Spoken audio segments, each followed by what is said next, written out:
Hey there, everybody, and welcome back to the Uplift on a Sunday, which is Rev Up and Recap episode.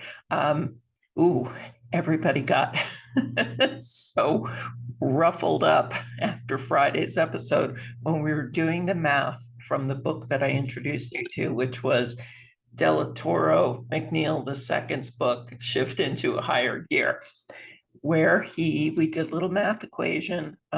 Average international age was a certain number, and everyone was like, oh my gosh, I did the math. I'm either over that age or about to die, or I don't have a lot of years left. First of all, those are numbers, but it's a wake-up call, because when someone presents to you an equation to throw your life mathematics in, it brings about an awareness and an opportunity to just take a beat and see what you've done in your life.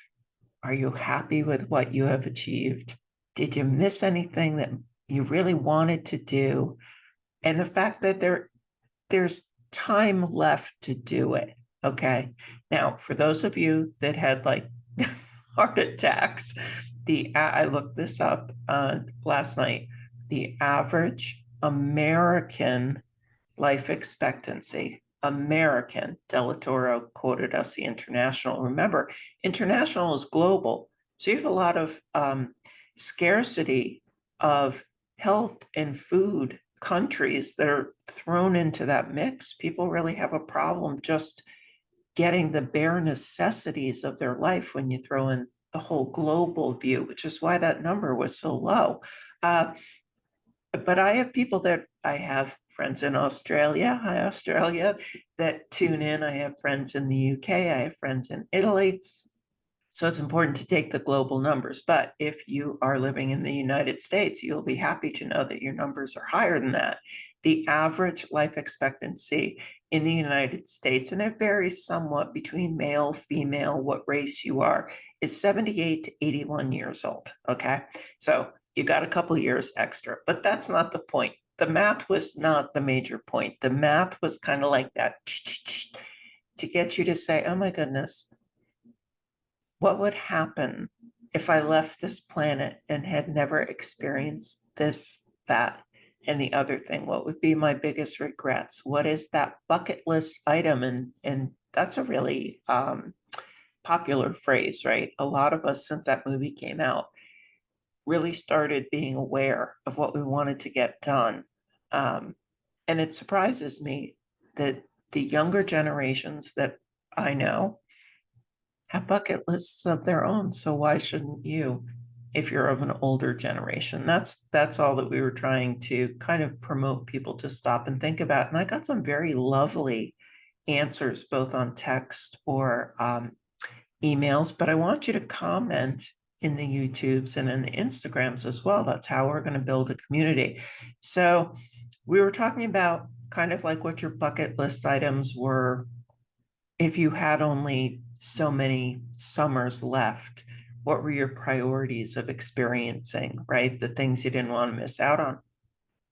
And for me, my list wasn't that complex. It was really more about simple joys. And I want to tell you a story before I go on. A friend of mine is battling cancer for the fourth time. She's a little warrior princess, my queen of heart and health and soul. And she was public speaker at a fundraiser for an event that was trying to support cancer research. And her story was very impactful. Everyone in the crowd was like silenced while she was speaking. And she said there was one afternoon when she got one of her current diagnoses. And she said she was sitting on her bed and the sun was streaming in her window between the curtains. And she could hear her neighbors and the kids in the neighborhood laughing. And she said to the crowd as she told this story, in that moment, I said, this is all I want. I want to keep hearing my neighbors and the kids laughing.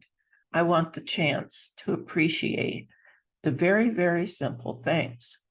So I was struck by that story. I repeat it to you now so you could be struck by that story too. And I want to take it one more level today and in the week that we go ahead and face. Yesterday, my little cousin invited me to watch him play soccer. He's 5 years old. So it was a thrill of my life to get in the car, to reserve the time to drive to where he plays, and to meet my other family members, his grandparents who had come out to support him, his aunts and uncles, etc. I was on that field in the sun, as you could tell. That's next time sunscreen. Beautiful, gorgeous blue sky, just this little bit of lilting wind. And everyone that was standing around me, what were they talking about? They were talking about the kids and how little they were, the kids and how cute they were, the kids and how they were starting to formulate a sense for the game. You could feel the pride from each of the parents watching and seeing how their child had progressed. But there were at least 7 comments on the lush grass in the field. And that gave me pause because it made me think of my friend during her cancer speech. There were people on that field that appreciated the softness of the lawn underneath their feet. And the kids would play and they, sometimes bobble into each other and roll around on the ground. And when they hit the ground, it was like they were hitting a down comforter, right? You could see the grass like catch them in this poofy little way. And I said, that's it. That's what I'm going to talk about on Sunday. The simplest thing. Because for me, if you had asked me what kind of thing I was going to hear, what kind of thing we were all going to sense on that field, I would have never guessed that the grass was going to be the topic of conversation.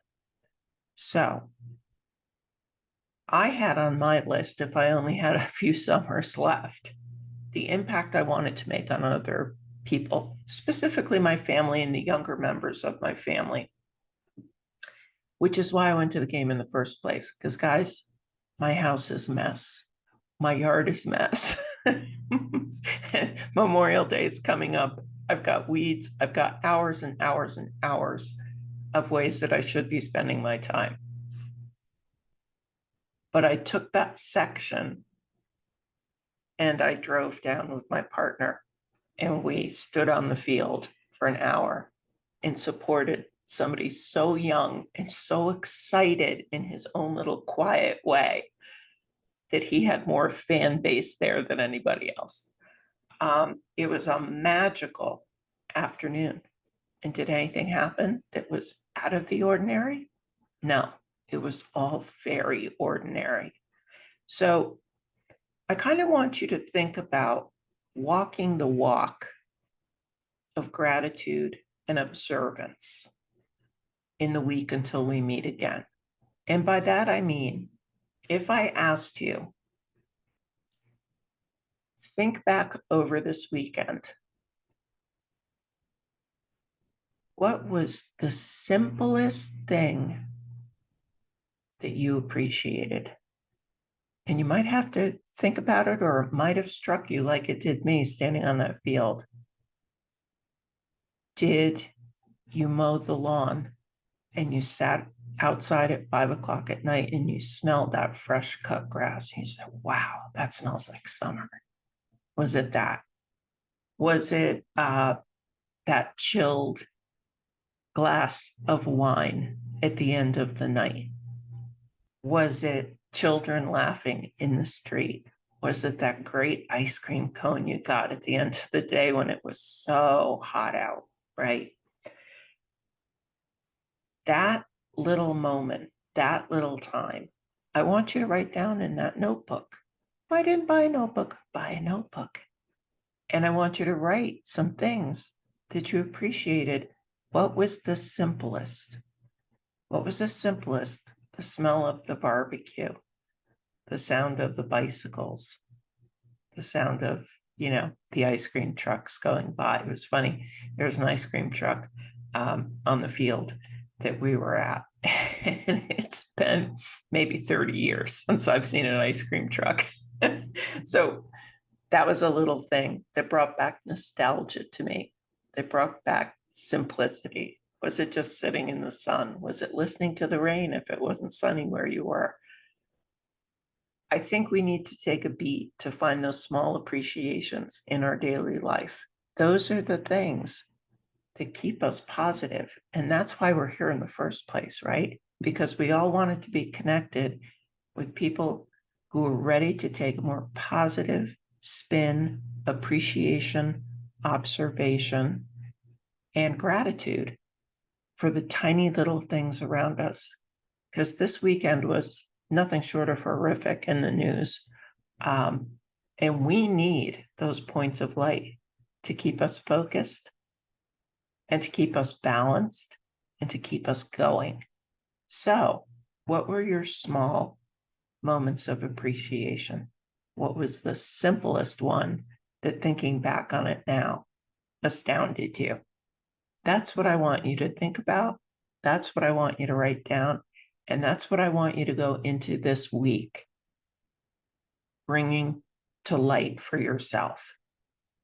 The last weekend's episode, I said, I work in a building. When I open the doors in the morning, sometimes if someone's there before me, the smell of coffee can come wafting down the hall. It hits me like a tidal wave, and it's Monday, right? I want you to think about things like that.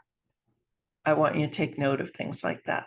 And I want you to be more aware of them in the days that follow until we meet again. Gratitude, appreciation, observation, and thankfulness is around us all the time. And yesterday's experience for me was so magical. And the biggest hit of the crowd was the grass under our feet. So with that, I leave you quote of the day and some things to think about as you enter the week ahead. This is a great one. If the only prayer you ever say is thank you, that will be enough. Guys, let's go into the week ahead thanking whomever for what we experienced this weekend and for what lies ahead in the days that we are lucky enough to have coming toward us. Thank you for coming on this ride today. I hope you stay for the journey. I hope you take part in, I think we're going to do this. A friend of mine, Kathy, said, you know what? I think if you're open to feedback, we should have the vote on the drink, our little poll, on Wednesdays. You should announce the winner on Thursday. So anyone that's interested in having the drink with them on Friday can do so. And I thought that was fantastic. It was such an obvious idea. I don't know why I didn't think of it before, but that's what we're going to do. Wednesday, we're going to throw out the poll for the drinks from the book. I'm going to pick something maybe that's we can imbibe and celebrate mom, because Mom's Day next week in America. Anyway, I know it's Portugal. It was today. England had theirs last week, I think, or 2 weeks ago.